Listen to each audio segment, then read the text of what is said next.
Kaparmer, yung ebidensya. Kinain ng bising.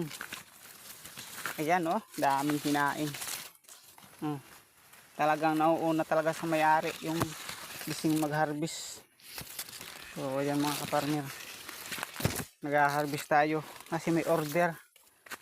Ayan, pinipili namin yung may mga laman na. Ayan oh, dami. Hanggang doon yan mga kaparmer, oh, sa dulo. Ayan.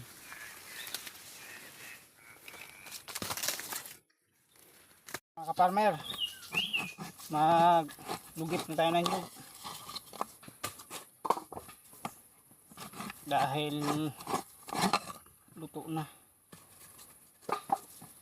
Ito yung mga kaparmer, yung nyug ang maraming proseso bago mabinta. Unang proseso, magkawit ka ng nyug. Pagkakawit ng nyug, iipon mo. Pagkatapos ng ipon, hahakutin mo doon sa paglulutuan. Tapos pagkahakot doon, tatapahan. Pagtatapa mo, pagluto na, lulugitin na naman. Another lugit. Tatapahan na naman. Another tapa. Hahakutin. Papunta sa mamimili. Ang daming proseso. Pero, pag ibinayad mo sa tindahan, wala pa 1 minuto. Ubos yung pinagpaguran ng 1 linggo.